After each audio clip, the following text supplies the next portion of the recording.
حدیث میں آتا ہے رسول اللہ صلی اللہ علیہ وسلم نے فرمایا جس شخص کو جہنم میں سب سے آخر میں نکالا جائے گا اور اس کو سب سے کم درجے کی جنت ملے گی، تو اہل ایمان جو ہے نا، یہ ہمارا عقیدہ ہے، قرآن و سنت نے بیان کیا ہے کہ جو ایمان والے لوگ ہیں سزا کھانے کے بعد بالآخر وہ جہنم سے نکلیں گے۔ ایمان بہت بڑی نعمت ہے، خوب سمجھ لو۔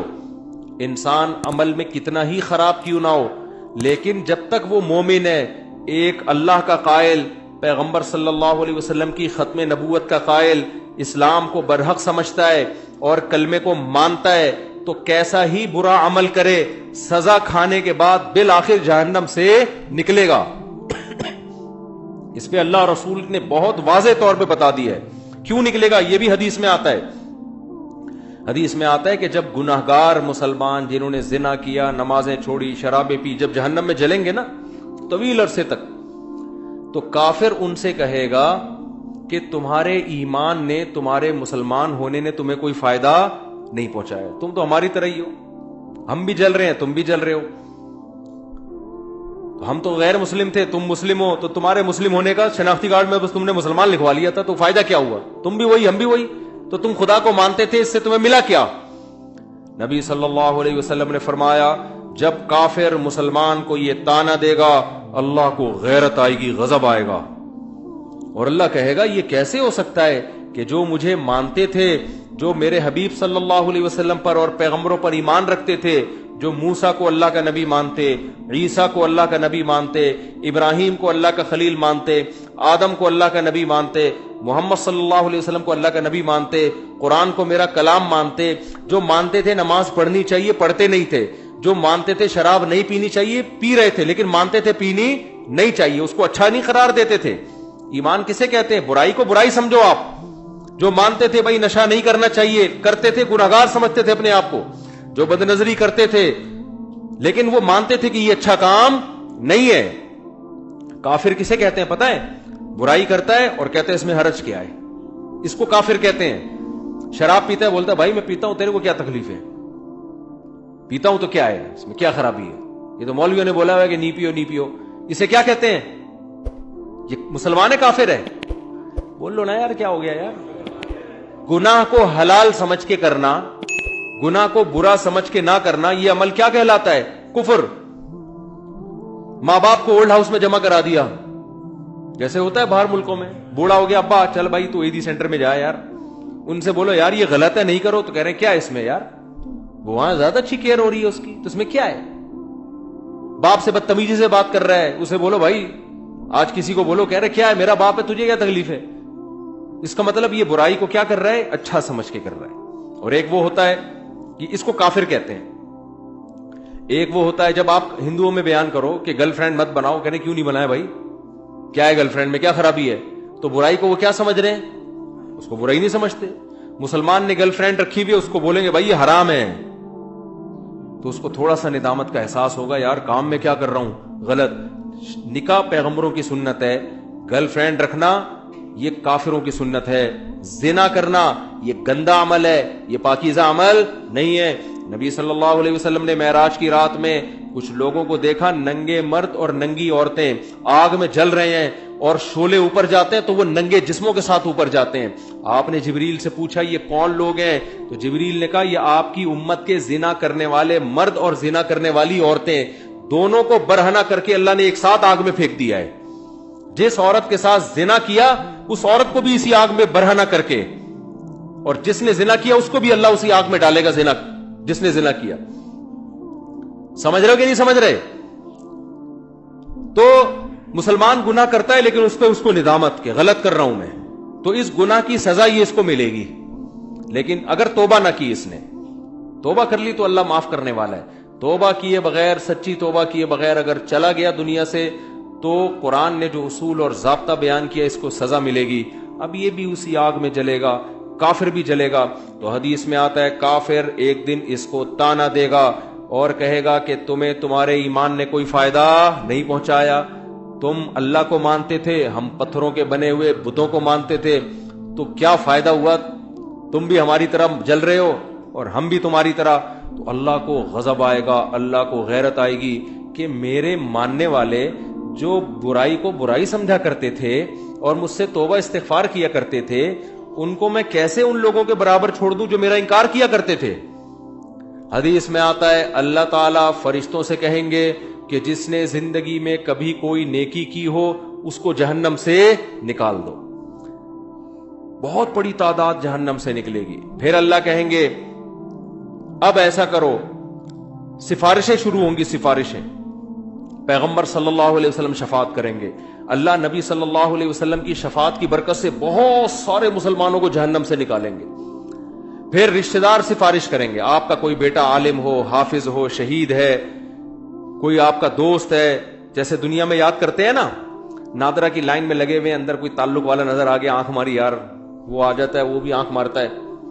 ہمارے ایک دوست تھے اتنے چھوٹے سے نا، وہ پاسپورٹ کی لائن میں کھڑے ہوئے تھے. ہم نے ان سے پوچھا یار کوئی آپ کے ساتھ دلچسپ واقعہ ہوا ہو؟ ان کا قد بیچاروں کا بہت چھوٹا، پاسپورٹ کی لائن میں کھڑے ہوئے تھے. تو ہم نے کہا کوئی واقعہ، کہہ رہے ہیں میں پاسپورٹ کی لائن میں کھڑا ہوا ہوں، مجھے بلا ہی نہیں رہا ہوں. تو میں نے کہا یار اتنے لوگ مجھ سے پہلے چلے گئے، مجھے تو بلا. کہہ رہے بھائی تو کھڑا ہوگا تو تجھے بلاؤں گا نا، تو بیٹھا ہوا کیوں ہے؟ سمجھ آ رہی؟ پھر کہتے ہیں میں نے ایسے اچھل کے بتایا بھائی میں بیٹھا ہوا نہیں ہوں، میں کھڑا ہوں. تو عجیب عجیب واقعات ہوتے ہیں پاکستان میں. تو جیسے ہوتا ہے نا یار، اب دنیا میں تو یہ غلط سمجھا جاتا ہے، لیکن اللہ تو اللہ ہے. اللہ اس تعلقات کا فائدہ پہنچائے گا. شہید سفارش کرے گا، علماء شفاعت کریں گے. آپ کی اولاد میں کوئی حافظ ہے وہ شفاعت کرے گا، تو اللہ ان کی شفاعت کی برکت سے اور بہت سارے مسلمانوں کو جہنم سے نکالیں گے. سمجھتے ہو گے نہیں سمجھتے؟ پھر اللہ تعالیٰ فرشتوں سے پوچھے گا اب بتاؤ کتنے لوگ ہیں؟ فرشتے کہیں گے اللہ ابھی بھی بہت سارے لوگ ہیں. اللہ فرشتوں سے کہے گا اب کوئی کسی کی سفارش کرنے والا ہے؟ فرشتے کہیں گے اللہ کوئی سفارش کرنے والا نہیں ہے. سب کے جتنے ریلیٹو تھے سب نے نکال لی. اب یہ وہ لوگ پڑے ہوئے جن کا کوئی ریلیٹو بھی انسان کا بچہ، اپنے الفاظ میں کہہ رہا ہوں میں، کوئی حافظ عالم کوئی بزرگ کوئی ہے ہی نہیں. سارے وہی جو برے ماحول میں سب دائیں بائیں برے لوگ ہی تھے. تو اللہ جواب میں کیا کہیں گے؟ هل يبقى الا الرحمن، کہ رحمان تو باقی ہے نا. جب پیغمبر کو اپنی امت پہ ترس آ سکتا ہے، دوستوں کو دوستوں پہ ترس آ سکتا ہے، اولاد کو ماں باپ پہ، ماں باپ کو اولاد پہ، شوہر کو بیوی پہ، بیوی کو شوہر پہ ترس آ سکتا ہے، اور مجھ سے سفارش کر کے نکلوا رہے ہیں، تو میرا بھی تو اپنی بندوں سے خالق اور مخلوق کا تعلق ہے، تو میں بھی تو نکالوں گا نا. تو اب کوئی سفارش کرنے والا نہیں ہے. تو من کان فی قلبہ مثقال حبۃ من خردل من ایمان، جس کے دل میں رائی کے دانے کے برابر بھی ایمان ہے، اللہ فرشتوں سے کہیں گے اس کو بھی نکال کے لے آؤ. اس کو بھی نکال کے. ایمان کا مطلب پہلے سمجھ گئے؟ جو گناہ کرتا ہے اور فخر کرتا ہے وہ ایمان والا نہیں ہے. وہ ایمان والا نہیں ہے اللہ کی نظر میں، وہ تو کافر ہے. تو حدیث میں آتا ہے، بہت اہم حدیث ہے، خوب غور سے سنیں. اللہ ایک وہ جو ہے نا فرشتہ پھر نکالنا شروع کرے گا، یہاں تک کہ جو سب سے آخر میں جہنم سے نکلے گا وہ سب سے بدبخت ترین انسان ہوگا کہ نہیں ہوگا؟ سب سے زیادہ اس کے اعمال کالے تھے، صرف ایک ایمان کی دولت لے کر گیا وہ. تو نبی صلی اللہ علیہ وسلم نے فرمایا کہ جب اللہ تعالیٰ اس کو نکالیں گے. اس حدیث کے راوی ہے عبداللہ ابن مسعود رضی اللہ تعالیٰ عنہ.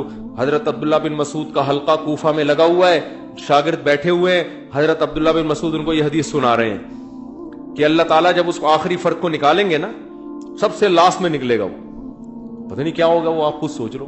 سب سے آخر میں نکلے گا وہ، تو وہ کہے گا کہ میرا رخ اس جہنم سے پھیر دیا جائے. اس سے نفرت ہوگی آگ سے، اللہ اس کا رخ پھیریں گے.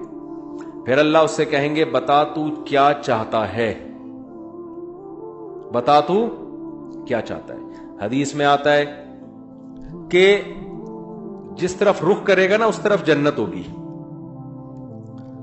تو وہ اللہ سے کہے گا کہ اے اللہ، یہ جو اتنی خوشنما جنت جس کے بارے میں قرآن کہتا ہے ما لا عین رأت ولا اذن سمعت ولا خطر علی قلب بشر، ایسی نعمتیں میں نے اپنے بندوں کے لیے تیار کر کے رکھی ہیں جو نہ کسی آنکھ نے دیکھی، نہ ان کی حقیقت کسی کان نے سنی، نہ ان کا تصور کبھی کسی دل میں گزرا ہے. آپ عیاشی کا تصور کرو نا، آپ کا تصور جہاں جا کے ختم ہوگا نا، جنت اس سے بھی اوپر کی چیز ہے. حدیث میں آتا ہے عبداللہ بن مسعود رضی اللہ تعالیٰ عنہ فرماتے ہیں کہ جو سب سے آخر میں جہنم سے نکلے گا اللہ اس سے پوچھیں گے بتا کیا چاہتا ہے. وہ کہے گا اے اللہ یہ جو جنت کی ہوائیں آ رہی ہیں بس اس کے قریب تھوڑا سا مجھے لے جا, مجھے تیرے جلال کی قسم اس کے علاوہ تجھ سے میں کچھ بھی نہیں مانگوں گا. اللہ کہیں گے وعدہ کر, حدیث کا مفہوم اپنے الفاظ میں پیش کر رہا ہوں کہ مزید کچھ نہیں مانگنا. کہے گا کچھ بھی نہیں مانگوں گا. اس کو اتنی حسین جنت نظر آئے گی نا, وہ کہے گا بس اس کے قریب بھی پہنچ جائے نا وہ بہت ہے میرے لیے. جب قریب جائے گا تو اور جنت کی خوشبوئیں اور ہوائیں آنا شروع, تو تھوڑی دیر میں برداشت سے باہر ہو جائے گا معاملہ.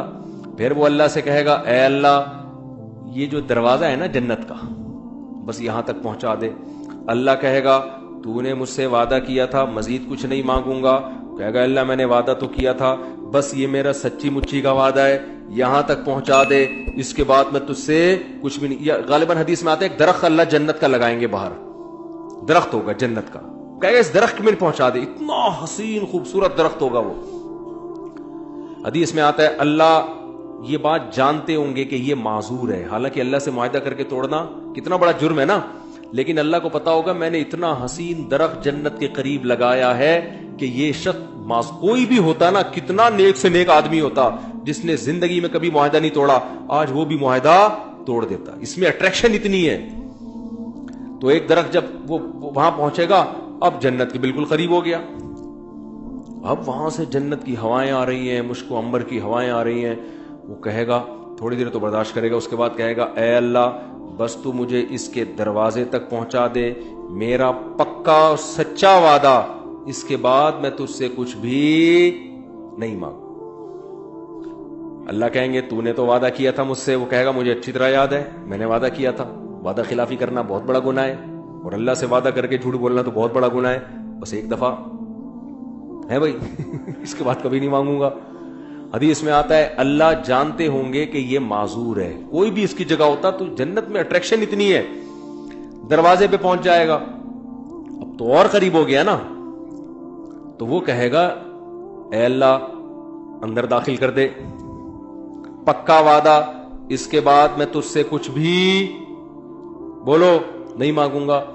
اللہ کہے گا تو نے وعدہ کیا تھا, کہے گا وعدہ کیا تھا, اب میں بالکل سچی مچی کا وعدہ کر رہا ہوں, بالکل پکا ڈھکا وعدہ کر رہا ہوں, اس کے بعد کچھ نہیں مانگوں گا. حدیث کا آخر میں الفاظ یہ ہیں کہ جب اللہ اس کو جنت میں داخل کر دے گا نا, تو وہ جب اندر جا کے دیکھے گا او بھئی ایسے دودھ کی نہریں, شراب کی نہریں, ہورے, کراچی کے لونڈے لپاڑوں کو تو ایک ہوری دکھا دو نا کافی ہے ان کے لیے. اور یہ تم گٹکے کھا رہے ہو نا, ہور تو دور کی بات, دنیا کی عورتوں کے قابل نہیں بچو گے تم. یہ بیڑا غرق کر دیتا ہے یہ گٹکا. ہمارے ایک دوست بہت سگریٹ پیتے تھے, شادی نہیں کرتے تھے. میں نے کہا یار اب شادی کیوں نہیں کرے گا, نا دھواں نکلے گا اور کچھ بھی نہیں بچا میرے اندر. وہ بالکل نا ہڈیوں کا ڈھانچہ بن گئے, کہہ رہے اب دھواں ہی رہ گیا. تو یہ گٹکے ہی نہ ہو, تھوڑا صحت بناؤ یار, سمجھ رہے ہو, کچھ صحت بناؤ. تو اس گٹکے کے ساتھ ہور ملے گی بھی کیسے تمہیں, ہور خود وہ انکار کر دے گی اللہ اس کے نیک عمل کی وجہ سے میں اس کو مل رہی ہوں, میں نے کون سا گناہ کیا تھا تو مجھے اس کے حوالے کر رہا ہے, کیا خیال ہے. تو پہلے گٹکے والوں کو تیزاب سے کلیاں کروائی جائیں گی, اور تیزاب جنت میں نہیں ہوگا. تیزاب کے لیے جہنم میں نہ جانا پڑے کہیں خدا نخواستہ. تو چھوڑ دو یہ منہ کے کینسر سے کتنے لوگ میں نے مرتے ہوئے اپنی آنکھوں سے دیکھے ہیں جوانی میں. تو خیر, تو حدیث میں آتا ہے جب وہ جنت کے اندر جائے گا نا, اتنی حسین جنت, اتنی خوبصورت جنت کہ وہ اللہ سے کہے گا کہ اے اللہ تو اللہ ہو کے میرے ساتھ مذاق کر رہا ہے. یعنی اس کو تصور ہی نہیں ہوگا نا کہ اللہ مجھے اتنی خوبصورت جنت میں داخل کر سکتا ہے. یہ تو ممکن ہی نہیں ہے کہ یار اتنے میں کہاں اور یہ اتنی خوبصورت جنت عیش و عشرت والی کہاں. عبداللہ بن مسعود رضی اللہ تعالی عنہ, انہوں نے جب یہ حدیث سنائی تو یہ حدیث سنا کے مسکرانے لگے. صحابہ کیسے نبی سے محبت کرتے تھے یار. یعنی نبی صلی اللہ علیہ وسلم نے حدیثیں سناتے وقت جو انداز تھا نا, صحابہ کوشش کرتے تھے پیغمبر کا قول سناتے ہوئے ہمارا انداز بھی وہی ہو جائے. عبداللہ بن مسعود یہ حدیث سنا کر مسکرائے اور اپنے شاگردوں سے پوچھا، پوچھتے نہیں ہو کہ میں مسکرا کیوں رہا ہوں؟ شاگردوں نے کہا، بتائیے آپ کیوں مسکرا رہے ہیں؟ انہوں نے کہا کہ نبی صلی اللہ علیہ وسلم نے جب یہ بات ہمیں سنائی نا کہ وہ شخص اللہ سے کہے گا، اے اللہ تو اللہ ہو کے مجھ سے مذاق کر رہا ہے بھائی تو جب یہ بات نبی نے سنائی تھی تو نبی بھی مسکرائے تھے، اور مسکرانے کے بعد نبی نے ہم سے پوچھا تھا کہ پوچھتے نہیں ہو میں مسکراتا کیوں؟ ہم نے پوچھا تھا کہ یا رسول اللہ آپ بتائیے کہ آپ کیوں مسکرا رہے ہیں؟ تو نبی صلی اللہ علیہ وسلم نے فرمایا کہ جب بندہ اللہ سے یہ کہے گا نا، اللہ تو اللہ ہو کے میرے سے مذاق کر رہا ہے، تو اللہ بھی بندے کی یہ بات سن کے مسکرائے گا. سمجھ رہے ہو؟ اللہ اس پہ گستاخی کا فتویٰ نہیں لگائے گا. گستاخ، اللہ کو پتا ہے اس کی اندر کی حالت کیا ہے، اندر کی حالت کیا ہے. پھر اللہ اس سے کہیں گے یہ ایک ہے، اس جیسی 10 گنا بڑی جنت میں نے تجھے دی ہے. تو بھائی وہ اللہ ہے، وہ انسان نہیں ہے. اس کے خزانے بھی بہت اور اس کے دونوں ہاتھ بھی کھلے ہوئے ہیں. تو اللہ کہتا ہے قل اُنَبِّئُكُم بِخَيْرٍ مِّن ذَلِكُم، جن دنیا کی نعمتوں کے پیچھے تم بھاگ رہے ہو نا، اس سے بڑی نعمتیں ہم تمہیں بتاتے ہیں. وہ کیا ہے؟ وہ